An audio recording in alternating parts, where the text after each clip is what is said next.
mudah-mudahan semua dalam keadaan sehat ya. Dan tentunya sudah siap di depan layar kaca Anda kan. Karena ada saya Kak Rose menemani Anda di acara Rumpi No Secret. Wah.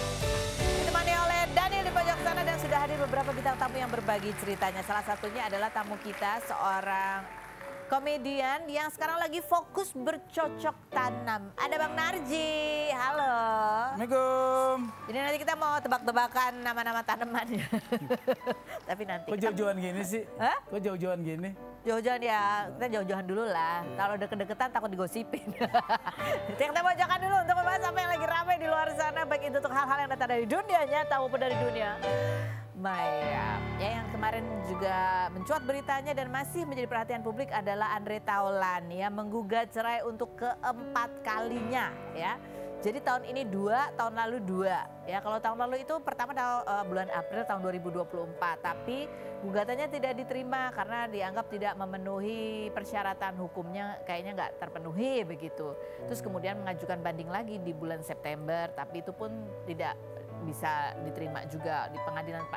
Ini adalah di Pengadilan Agama Tiga Raksa Tangerang. Pengajuan ketiga di tahun ini bulan April 2025. Nah itu juga nggak lanjut nih, walaupun sempat ada datang tuh beberapa kali sidang mediasi ya. Tapi nggak tahu nih alasannya kenapa, tapi akhirnya di sidang keempat diajukan lagi 12 September di pengadilan yang berbeda, yaitu Pengadilan Agama Jakarta Selatan. Gitu. Karena kalau kata Bang Fahmi, ya nggak apa-apa dong pindahkan rumahnya Andre soalnya banyak, ada yang di Jakarta Selatan, ada yang di daerah Tangerang gitu. Kalau kita lihat di story Andre Taulany, captionnya adalah Let It Be. Dengan backsound lagu Terbuang Dalam Waktu dari Bara Suara. Tadi aku tanya ini lagunya tentang apa sih? Katanya tentang apa, merasa terasing. Terasing sendiri, terpisah gitu. Kenapa? Mungkin karena istri dan anak-anaknya lagi nggak ada di Indonesia. Gitu nggak sih? Aduh sampai batuk. Karena kalau kita lihat postingan istrinya Erin itu lagi nganter anaknya kuliah di London. Ya. Terus juga dia merepost sebuah kata-kata yang bunyinya adalah mau berterima kasih kepada orang-orang yang tidak sedarah tapi kebaikannya melebihi apapun. Makasih selalu peduli dan gak pernah perhitungan dalam hal apapun. Semoga kalian bahagia selalu. Ini ditambah lagi terima kasih untuk semua sahabat-sahabat baikku gitu ya. Ini adalah postingan pasca keluar tuh beritanya bahwa Andre mengajukan gugatan yang keempat dan gugatannya sudah diajukan dari tanggal 12 September, sidang perdananya nanti di tanggal 24. Berarti minggu depan ya. Komentar netizen coba kita baca. Kalau udah ucap talak terus, PA-nya tolak melulu itu gimana hukumnya? Katanya gitu ya. Oke, sepengetahuan aku ya, kalau talak itu mungkin kalau udah 3 kali secara agama mungkin hitungannya gitu. Tapi ini kalau pengadilan agama itu kan dalam urusannya administrasi negara, gitu nggak sih? Gitu nggak sih Pak Haji? Sebenarnya kalau belum pernah. Amit-amit jangan sampai ya. Tapi menurut aku gini nggak sih, kalau orang tuh menalak cerai ya, menalak cerai istri itu kan harus ada alasannya. Nggak boleh serta merta. Gitu nggak sih? Kalau nggak nanti berantem dikit bisa gitu, cerewet dikit gitu. Ini nggak ada hubungannya sama kasus ya, itu hanya omongan. Ngapain di situ? Ini rupiah mah di situ. Iya, gitu nggak sih, nanti kita tanya Pak Ustadz ya. Besok undang Ustadz ya, tanya nih kalau udah diundang di ini gimana ya. Yang berikutnya coba kita lihat. Baru kali ini lihat perceraian artis seribet ini ditolak terus. Padahal banyak yang karena beda visi misi aja gampang banget putusan cerainya. Ini tahu nggak kenapa? Karena salah satu pihak kan ingin mempertahankan pernikahan. Jadi nggak semudah itu. Kalau dua-duanya sepakat, nah ya mungkin ya udah kan namanya akad tuh kan perjanjian. Perjanjian kan harus dua-duanya sepakat. Kalau salah satu nggak sepakat ya agak gitu, susah ya nggak. Terus yang berikutnya coba, kalau aku jadi istrinya ngapain bertahan kalau suami sudah nggak cinta lagi? Jika kalau balik juga nggak akan bisa sama seperti dulu lagi. Ya tapi pernikahan itu yang benar ya. Kalau aku kan nggak benar. Ya memang kan gitu, harus diusahakan terus. Karena namanya masalah ya kan Bang Narji ya nggak? Saya lagi nggak ngomongin itu, saya lagi ngomongin ngawinin pohon. Ini urusannya sama pohon sekarang ya. Tapi kalau ya kemarin kalau cuplikan wawancaranya kuasa hukumnya Andre ya, Bang Fahmi itu bilang ya susah kalau misalnya salah satu nggak pingin bercerai gitu. Itu seperti sempat kan ada ada isu berita bahwa Erin, istrinya Andre itu menggugat Gonogini yang nilainya banyak. Tapi sudah diklarifikasi sama kuasa hukumnya Erin bahwa bantah tegas isu harta Gonogini. Erin itu hanya tidak ingin bercerai dari Andre Taulany gitu. Sementara kalau dari kuasa hukumnya Andre Taulany, Bang Fahmi Bahmid mengatakan ini kan masalah sengketa batin. Susah kalau batin sudah nggak mau gitu, emosi dia. Sekarang sudah saatnya kita wawancara Bang Narji. Kita lihat dulu postingan curhatan istrinya ya. Nah, ternyata curhatannya bukan tentang Bang Narji kok. Assalamualaikum teman-teman. Karena pemberitaannya katanya aku dan suami punya tanah 1000 hektar. Jadi banyak sekali yang DM ke aku buat beli tanahnya. Sebelumnya terima kasih media udah kasih kabar manis dan doa indahnya. Tapi tolong lain kali di cross check lagi. Anda dapat berita itu dari mana? Saya dan suami nggak pernah merasa memberi statement bahwa kami punya tanah 1000 hektar. Belum ya Bang? Belum 1000 ya? Belum. Baru berapa? Ya 900 sekian kali. Ini bercanda. Ini bercanda. Bercanda. Ntar repot lagi urusan. Udah deh, ke media kasihan bini gue. Iya. Kalau mudik dibawainnya bukan makanan. Apa dong? Sertifikat tanah. Oh, disuruh beli. Suruh beli gitu kan. Serius? Kasihan juga. Nggak, ini serius apa bercanda nih? Serius, gue tuh kalau mudik itu banyak tamu yang datang itu datangnya nawarin tanah. Oh. Jadi gue kan kasihan juga bini gue kan. Masa mau beli tanah mulu gitu kan, mentang-mentang lakinya warnanya kayak tanah gitu. Jadi kayak tuan tanah ya. Nah ini kemarin juga dia soalnya sempat kali ini mungkin ini yang menjadi artikel berita ya. Ya, sawah mana lagi ya yang mau aku beli kayak gitu. Yatet letak tanah 1000 hektarku. Lagi mikirin mau diapain ya tanah yang 1000 hektar. Ini hasil dari nguntit uang suami selama 17 tahun. Kira-kira kalau tanah 1000 hektar dijual dan dibeliin maca, bisa bikin maca waterfall kali ya gitu. Ini sebuah konten ya. Ya dia konten kadang-kadang bunuh diri juga sih. Belum aja. Tapi kalau dari pengalaman ya orang nawarin tanah, ada yang miris-miris gitu nggak sih ceritanya ya, pas nawarin tanah? Kadang-kadang sampai ya maaf gitu ya, pernah datang ke rumah sambil bawa impusan. Serius nih, aduh kasihan. Bilangnya saya ini pasien cuci darah, tolong dibantu tanah saya gitu kan. Ya akhirnya kan kita yang seperti itu datang ke rumah, akhirnya kita nggak ngomongin soal tanah, kita bantu soal penyakitnya aja. Kayak gitu ya, buat saya sih buat itu kayaknya doa aja. Buat saya fitnah yang baik adalah doa. Iya. Dulu waktu kecil saya kan sering difitnah tuh, Narji ganteng gitu kan. Saya anggap itu doa. Tapi kan hasilnya benar kan? Iya. Begitu dewasa, akhirnya meskipun gak ganteng, aku dapat istri yang cantik kayak gitu. Jadi apapun itu disyukurin lah ya. Kita syukurin aja. Nah ini kalau masalah tanah 1000 hektar itu bayangin. 1000 hektar itu berapa sih luasnya kan? Iya. Konglomerat doang yang punya segitu. Tapi kan bukan tidak mungkin ya, tapi ya, doain aja ya. Doain aja. Jadi ini belum bisa beli karena limit kartu debitnya nggak nyampe. Iya, ATM-nya nggak muat angkanya. Kalau buat 1000 hektar gitu kan. Iya, tapi sekarang mungkin kesibukannya adalah mengelola itu ya, tanah yang ada 10 hektar itu sekarang. Ini coba kita lihat nih kontennya Bang Narji soal bercocok tanam dan soal informasi mengenai pohon kencana berikut ini. Kalau bisnis pohon dari dulu. Oh dari dulu? Dari zaman kuliah itu saya memang udah mulai main bisnis pohon-pohonan. Oh pohon ya? Pohon hias terutama. Pohon hias, tanaman-tanaman hias juga termasuk? Tanaman hias dari beringin Jepang, ketapang kencana, kemudian tabe buya. Oke, ini komentar netizennya tapi ini ada banyak polisi netizen ya yang gini. Yakin Bang akar aman untuk lantai, ketapang kencana akarnya keras bisa merusak lantai dan pondasi, terus rontok banget dan suka ada ulet. Coba deh cari-cari artikel, udah banyak katanya gitu. Ya cenderung lebih aman sih dibanding kita nanam pohon jenis pohon pelindung yang lain seperti beringin atau kita juga nanam pohon yang lain kan itu juga termasuk pohon yang banyak ditanam di perumahan-perumahan itu berarti memang aman sebenarnya. Oh iya. Cenderung lebih aman. Tapi Bang kalau lihat di komentar netizen ya ini kan secara teknis terus langsung kayak mengkoreksi gitu. Lebih santai aja atau kayak aduh gitu? Kalau saya sih yang namanya hujatan, yang namanya kritik dari lahir aja sudah dihujat kok. Begitu lahir aja kan bidannya ngeliat muka saya, Bu anaknya kok gini? Masa iya? Menurut gue udah biasa aja itu. Jadi santai aja ya terima ini ya. Ini ada satu lagi nih yang juga netizen berkomentar nih soal menjelaskan mengenai kembang kol. Kita lihat videonya berikut ini. Nah milenial, lu taunya ini kembang kol. Kalau orang Korea ini bilangnya kimchi. Lu taunya tinggal menikmati di restoran-restoran, di kafe-kafe. Lu nggak tahu kan pohonannya, ini pohonnya, ini bunganya. Ini yang kita nikmati jadi kembang kol atau kimchi. Bang, banyak yang protes. Ngerasa itu yang ditunjukin Bang Narji itu bukan kembang kol. Tapi gue seneng sih sama orang protes itu kan. Jadi gue senengnya kenapa? Kenapa? Mereka pada berantem aja di akun gue. Gitu kan. Oh, engagementnya udah tinggi ya. Iya. Coba Gue kita lihat seneng komentarnya kayak kayak apa sih bunyinya. Coba lihat. Dan jadi bercanda-bercanda juga mereka.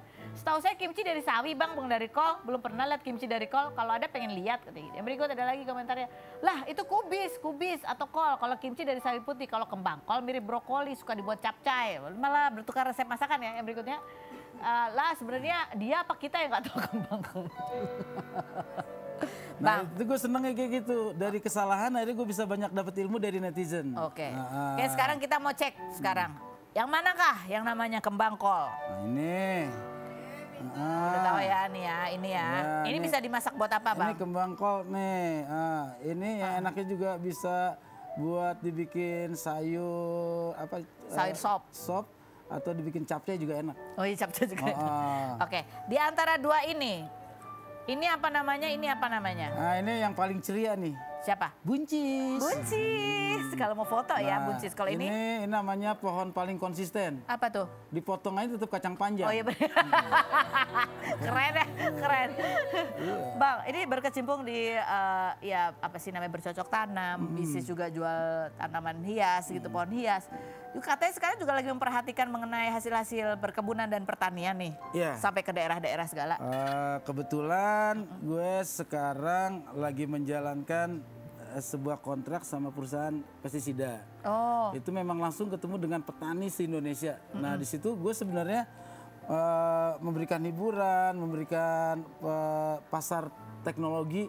Bagaimana masyarakat itu bisa mengetahui teknologi-teknologi pertanian. Tapi yang paling serunya di sana sebenarnya gue lebih banyak belajar. Dari petani itu kan kita kan teoritis, mereka kan empiris gitu kan. Bagaimana mereka itu merasakan langsung. Jadi kalau petani yang hebat di daerah-daerah udah tahu loh ini bakal sedap dengan hujan seperti ini akan datang serangan hama seperti ini. Oh, iya, mereka feelingnya lebih kuat karena mereka udah kebiasaan pengalaman bertahun-tahun ya. Dan gue kenapa jadi makin suka dengan bertani? Karena sejak gue bertani gue tuh kelihatan lebih ganteng aja gitu. Oh, karena lawan-lawannya adalah brokoli dan karena biasanya di sebelahnya kan artis-artis Baimong, Raffi Ahmad. Sekarang sebelah gue kan sapi, kerbau, gue jadi kelihatan ganteng gitu aja. Jadi gue sekarang kalau ngaku ganteng tuh lebih cocok kayak gitu kan. Bang, tapi katanya pernah dulu sempat usaha nanam jahe merah. Terus tapi ya karena itu tadi. Ya itulah makanya salah satu motivasi gue ke para petani bahwa harga komoditi pertanian di Indonesia itu belum ada ketetapan harga. Jadi harga itu ngikutin fluktuatif harga di pasar aja. Itu yang bikin ribet kayak gue kemarin. Nanam jahe merah hampir 500 meter tapi gitu itu kan. Hasilnya berhasil ya? Berhasil bagus. Jahenya. Terus? Di saat gue mulai tanam itu kan permintaannya lagi tinggi. Iya. Itu 17.000 sekilo. Di saat panen raya harganya cuma 3.000. Segejo banget ya? Iya, akhirnya modalnya aja kan nggak cukup. Akhirnya gue di situ gue belajar bahwa inilah derita petani yang ada di Indonesia. Makanya tapi di saat juga kita jangan aja melihat pesimisnya. Optimisnya kadang-kadang di saat kita menanam sesuatu modalnya rendah, harga lagi tinggi. Contohnya cabai kalau mau Ramadan. Itu kan kita kadang-kadang nanam dengan modal yang sama, permintaannya lagi tinggi. Harga tinggi itu kan kita bisa menutup kerugian yang kemarin. Oh, jadi kayak gitu ya resiko harganya tuh banyak banget ya. Padahal itu berapa lama kalau jahe merah tuh nanamnya? Jahe merah itu sekitar 6 sampai 7 bulan. Oh ya ampun. Jadi invest duitnya ketahan di situ tuh sekitar kurang lebih ya modal kalau petani seperti itu. Tapi kan sekarang kita bersyukur juga ya. Pemerintah kita sekarang udah menetapkan harga gabah. Oh, ada harga dasarnya. Jadi bisa naik turun mudah-mudahan komoditi yang lain juga ngikutin kayak gitu kan. Kayak nanam cabai itu kan sering ada rugi kan. Yang stabil itu kita nanam cabai-cabean. Iya. Maksudnya plastik dari plastik. Iya, plastik. Yang ada di mall tuh, yang ada di mall. Bener. Itu konsisten tuh harganya segitu aja. Segitu aja. Nggak pernah busuk-busuk juga itu kan dari plastik. Ya. Aduh, ini langsung. Oke Bang, nanti kita akan tanya jawab seputar tanaman lagi. Kita menuju ke ini anak muda, dua-duanya anak muda ini. Wah, Ini penyanyi yang Anak satunya temen pemain gue nih. sinetron. Iya ya. Anak temen gue nih. Seumur, kalau sama aku mah seumur. Oh iya? Iya. Ada Restu Van Houten dan juga Sarah Beatrix. Kita lihat profilnya berikut ini. Kita sudah bersama dengan Restu dan juga Sarah. Terima kasih sudah hadir loh. Ini kalian ini kan tadi aku langsung tanya, kalian tuh udah jalan bareng udah dari 5 tahun ya? Lama juga dan awet gitu. Tapi kalau kita lihat postingan Sarah, postingan kalian berdua deh. Jarang gitu postingan berdua di sosial media. Emang komitmennya begitu?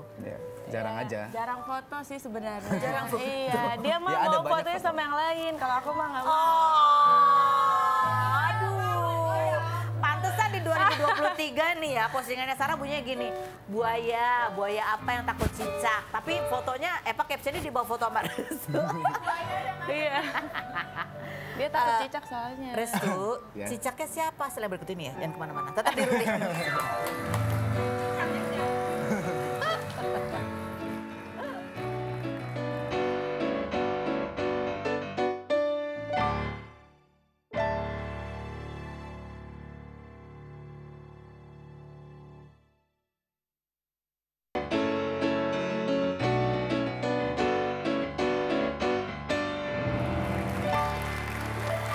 Sekarang sebelum kita bahas mengenai buaya dan cicak ya, Restu dan Sarah kita masukkan ke dalam ruang gelar perkara.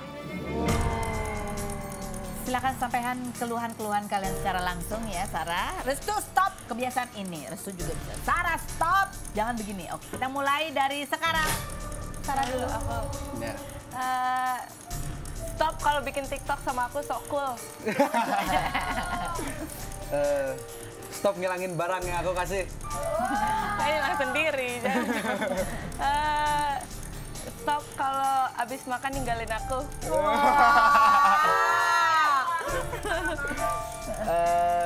Stop. Suruh kalau lagi berangkat, udah duluan aja gitu. Oh. Nggak mau bareng gitu. Gak mau bareng. Lama soalnya. Lama. Apalagi? Stop Asbun. Udah kecuri duluan. Stop. Kalau disuruh tuh harus sama bunda aja, harus sama ayah aja. Kalau sama aku susah gitu. Oh, oke, kasih tepuk tangan dong. Tapi ngomong-ngomong, kan kalian emang jarang posting. Katanya emang jarang ada foto yang proper atau kalian ingin private aja sih hubungannya? Enggak, karena kan kalau aku foto-foto sama dia banyak gitu kan. Selfie di mana gitu, lagi di Jogja atau di mana gitu kan, selfie banyak. Cuma karena dia perfeksionis gitu, jadi harus yang bener-bener yang bagus gitu, estetik enggak banget juga. gitu. Jadi buaya sama cicak itu siapa maksudnya? Dia kan buaya, tapi buaya takut cicak. Cicak beneran? Cicak beneran. Dia buaya? Iya. Kenapa dia buaya? Iya, setia. Buaya itu setia Padahal ya? buaya tuh Bahkan setia. paling setia kan. Iya. Ya itu maksudnya. Iya, tahu-tahu aja deh. Tapi kalau kita lihat foto yang pas di feednya ini Restu ya, ada kan pas lebaran atau apa tuh, kan seragaman tuh semua, nih ngomong-ngomong. Ini apa nih, pertanda apa dia sudah diterima menjadi keluarga, nanti sebentar lagi akan ada acara resmi atau gimana?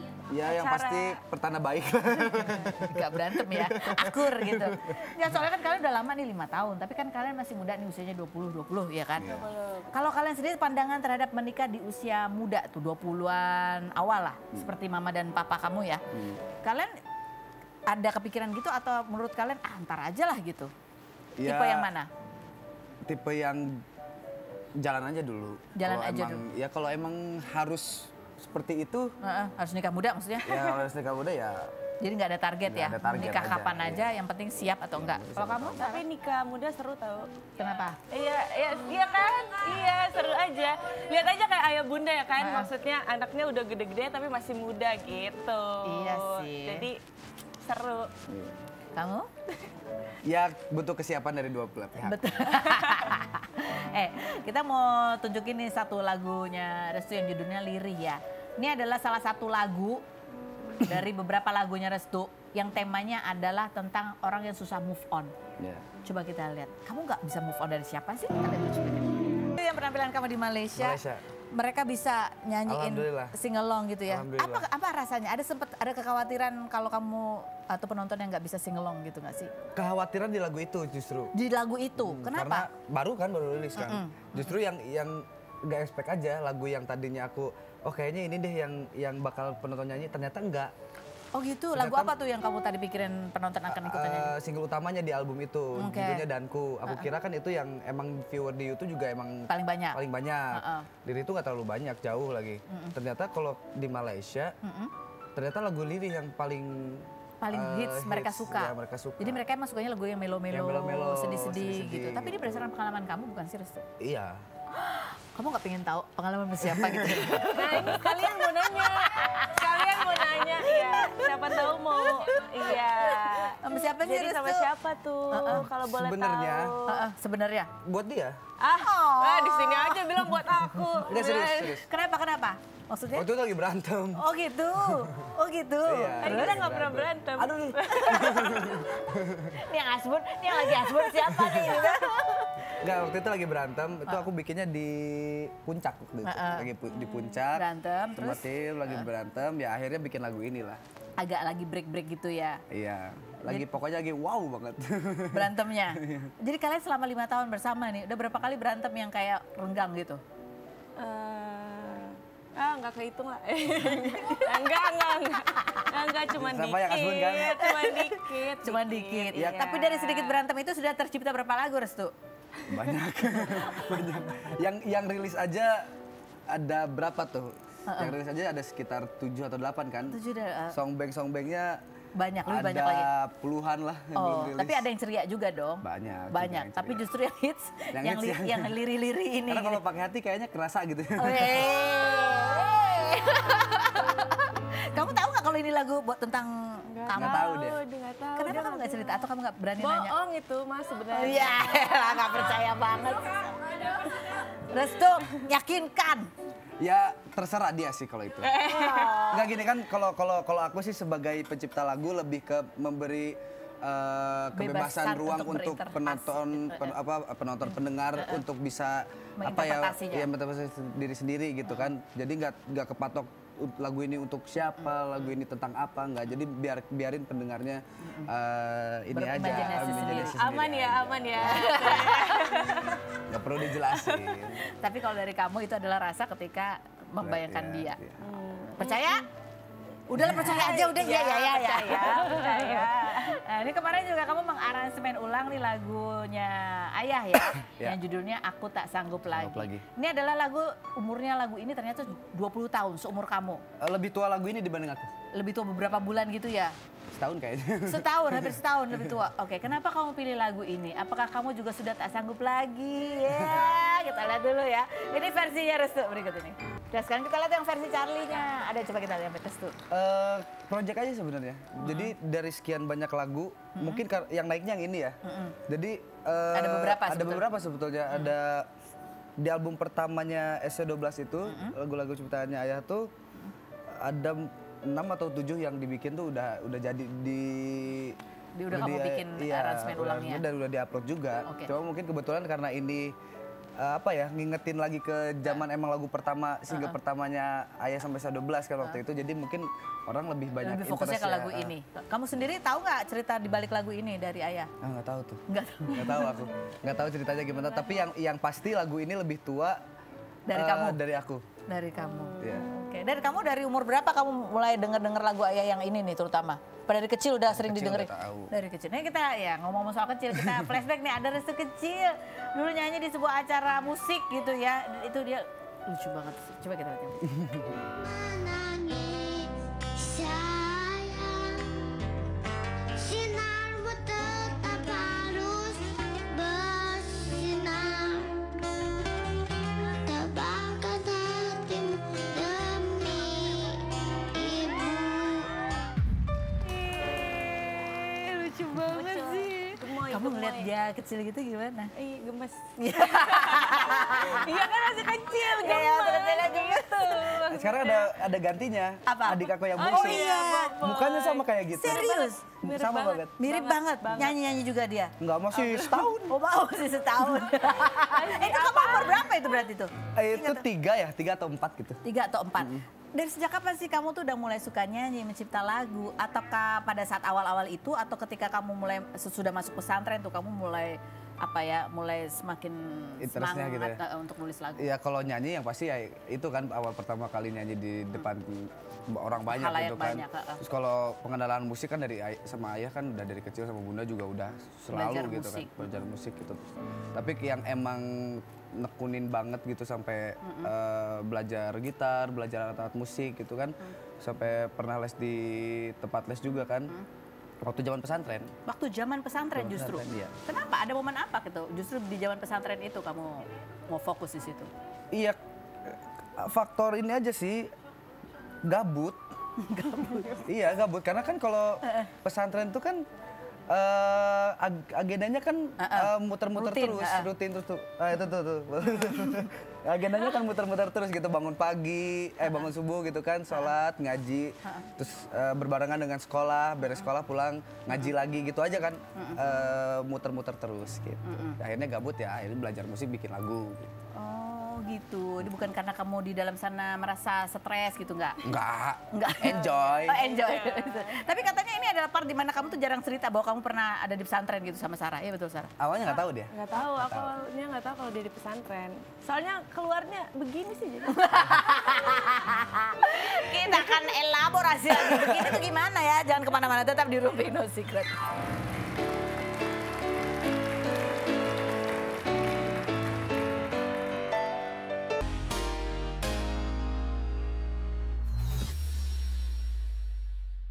Tambahan bintang tamu ada Asti Ananta. Karus. Oke, ini ada duta tomat ya. Karena sudah cobain? Sudah coba tomatnya manis. Oke, kita dudukkan kalian semua di sini ya untuk menjawab pertanyaan yang jujur apa adanya. Apakah pertanyaan penuh jawabannya fitnah atau fakta? Asti Ananta, kamu itu adalah perempuan yang pinter banget lihat peluang bisnis ya. Lagi rame ini, kamu langsung invest itu. Lagi rame itu, kamu langsung invest. Termasuk lihat tomat manis itu. Fitnah atau fakta? Bismillah, semoga itu adalah fakta. Semoga. Enggak, tapi itu ide kamu atau suami? Berdua. Berdua. Awalnya kalau yang kita bicara cherry tomato, karena saya itu bukan yang pecinta buah sayur. Nah, suami kan pengennya ya tentunya jaga istrinya biar sehat. Iya. Karena doyannya itu pas memang makannya lagi di luar negeri, karena biasanya kan dingin tuh sama pakai gula. Dibawalah ke sini. Biar bismillah sehat sama-sama dan bisa bantu menyehatkan banyak orang juga. Jadi sehat di badan, sehat di kantong ya. Amin. Amin. Oke, ini sama dong ini berarti ya, lagi soal bercocok tanam ya. Narji, fitnah atau fakta? Karena kamu tahu istri kamu rajin menabung semua uang, salah satunya untuk hal-hal investasi, tanah, emas dan lain sebagainya. Jadi sekarang kamu nggak apa-apa kalau kamu cuma dijatah uang saku seadanya setiap bulan. Fitnah atau fakta? Fakta. Semua dikelola istri ya. Iya. Sekarang di kantong ada berapa Pak? Ada 7.500. Tapi US dollar Karus katanya. Amin. Oh, US dollar. Emang kayak gitu? Dari dulu begitu atau sekarang-sekarang aja begitu? Enggak, saya parkir aja pakai barcode kok. Puter balik aja pakai barcode. Oh, kamu nggak bawa uang cash soalnya Nggak bawa ya? cash. Nggak bawa uang cash. Tapi gitu nggak? Semua akhirnya dikelola istri aja gitu. Kamu ada jatahnya sendiri gitu nggak? Ya, yang namanya suami ya. Sejujur-jujurnya sama istri ada yang kita umpetin juga lah. Jangan juga lah. Tahu dong. Hah? Tahu dong istrinya. Ini Ya kan biar di rumah dibahas lagi kan seru. Biar ada pembahasan. Iya, di iya. rumah. Jangan terlalu adem ayem banget gitu ya. Ada agak berantem-berantem manja ya. Restu, fitnah atau fakta? Ya. Kamu itu awalnya nggak suka banget sama lagu-lagunya ayah kamu. Tapi makin kesini kamu mencoba untuk suka dan mencari chemistry dari tiap-tiap lagu ayah. Fitnah atau fakta? Fakta. Serius? Nggak terlalu suka sama lagunya? Bukan nggak suka, nggak terlalu suka. Nggak terlalu suka? Beberapa gini. Iya. Ada yang suka, ada yang nggak suka. Oh, iya, Tapi iya. maksud pertanyaannya aku tahu sekarang tuh ada beberapa lagu yang aku nggak suka banget. Itu ternyata sekarang oh ya. suka Baru ya, nemu gitu. Baru nih nemu, itu. oh ya ini enaknya gitu. Apa lagu apa yang kamu tadinya tuh nggak terlalu ini banget sama itu lagu? Iya kayak asmara gitu. Terus, Berasa terus kayak cari aduh. pacar lagi kayak gitu-gitulah. Oh. cari pacar lagi. Itu ya? Kamu Masih mending lu. Masih mending lu dia cuma nggak Masih gitu suka sama pacar. lagu ayahnya. Heeh. Anak gua nggak suka sama gua beneran. Sedih banget itu.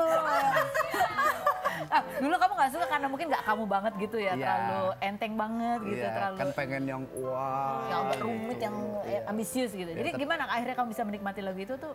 Iya, karena masuk major label tuh harus bikin lagu yang ringan kan. Akhirnya belajarnya dari lagu-lagunya Aya. Tapi bukan karena relate kan? Ternyata relate. Gimana lagunya? Sebelah pacar langsung. Yang berikutnya fitnah atau fakta asti ya. Bahwa biasanya kan kamu pasangan suami istri itu punya wedding dream ya, bulan madu ke negara romantis. Tapi kamu malah perginya ke Afrika ketemu Heina. Dan suami kamu nurut-nurut aja atas kemauan kamu itu. Fitnah atau fakta? Alhamdulillah, terima kasih suami. Fakta. Nah itu yang pengen ke Afrika ketemu Heina itu kamu? Saya. Spesifik pengen ketemu Heina? Sebetulnya saya itu pengen ke South Africa karena kan Resident Evil waktu itu baru tayang filmnya. Syutingnya itu di Table Mountain. Kemudian saya ada nonton film Blended juga. Di mana mereka tuh riding ostrich. Terus saya suka safari. Jadi saya bertemu dengan singa, citah, buaya dan sebagainya, dan itu merupakan kebahagiaan yang tidak bisa diungkapkan. Pantesan seneng banget ketemu gue tadi. Oke, ini ada satu benda di dalam sini dan kita pengen dengar ceritanya. Saya buka langsung. Silakan dibuka. Bismillah. Oh iya. Ini dia di ostrichnya. Iya, ini ostrichnya waktu riding ostrich, beli di sana. Kemudian ini yang saya pakai waktu foto sama Cita. Jadi tingginya segini kurang lebih. Cita. Terus ya jadi Cita tuh kayak seperti yang kayak macan gitu. itu bukan cinta itu bukan cita. Jadi dia kayak berdiri di atas batu. Terus kalau mau masuk situ kan kita harus masuk cage dulu. Siap nggak? Siap. Ya udah suami fotoin, tapi dengan udah buruan keluar. Sementara istrinya nggak tahu, itu terasa kayak buat saya slow mo. Waktu lihat-lihatan sama wajahnya tuh kayak, aduh so cute gitu. Cita. Iya, kayak cakep banget ya. Pengennya sih cium, cuman kan nggak boleh ya. Kalau dia gitu kan serem. Jadi selama pegang-pegangan buat saya tuh kayak ada musik romantis gimana sih ya? You'll be in my bukan ya? Cita itu kayak sebangsa saudaranya macan. Kucing itu ya. Kucing buas. Iya gitu. Kucing buas. Tahu nggak kamu Cita? Dia nggak tahu tadi nanya baru nih, Cita itu apa ya? Dia tadi Cita begini. Ya. Orang dia aja nggak tahu Charlie setiap band siapa waktu itu ya. Dulu ya. Tahunya kapan? Iya pas kita syuting itu. Kamu itu aja tahu kan dia itu penyanyi anaknya. Nggak tahu. Nggak tahu. Aku taunya pas yang di lokasi itu. Pas kata Oh ini ayahnya, oh ini anaknya gitu. Oh ini anaknya Charlie loh. Gitu pas dikenal kamu gini. Oh terus kenapa gitu ya? Kalau Sarah gini bilangnya Kak Ros, oh ini ayahnya, ini anaknya. Kalau Restu, oh ini calon istri aku. Gitu ya Restu ya. Sama kayak gue loh. Ketemu siapa? Gue sampai sekarang anak gue nggak dikasih tahu siapa bapaknya loh. Masa ya begitu? Ini pertanyaan berikutnya ya buat Narji. Vita atau fakta Narji?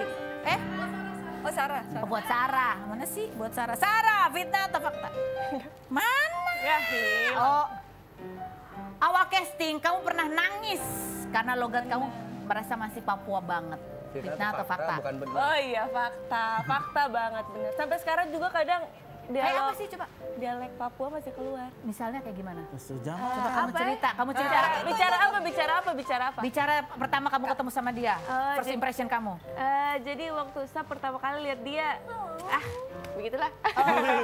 Jadi cepet gitu ya? Iya. Udah sih nggak usah dihilangin ya. Nggak usah nggak pengen ya Kak ya, so sweet. Ayo kasih tepuk tangan dulu dong buat semua bintang tamu kita hari ini. Sebagai penutup gimana kalau kita dengar ya? Dia punya suara gimana kalau ngomong? Dengar dia pesuara nyanyi. Iya. Seneng ya dengerin lagunya ya. Oke, Renzo akan menyanyikan lagu yang judulnya Aku Tak Sanggup Lagi. Terima kasih semuanya. Terima kasih buat Anda semua. Kita ketemu lagi setiap hari di Rumpi No Secret. Mwah. Silakan Om Daniel. Aku tak tahan lagi, aku tak sanggup lagi mengertikan dirimu, mengertikan cintamu. Aku tak bosan lagi, aku tak mau lagi mengertikan dirimu, mengertikan cintamu. Aku tak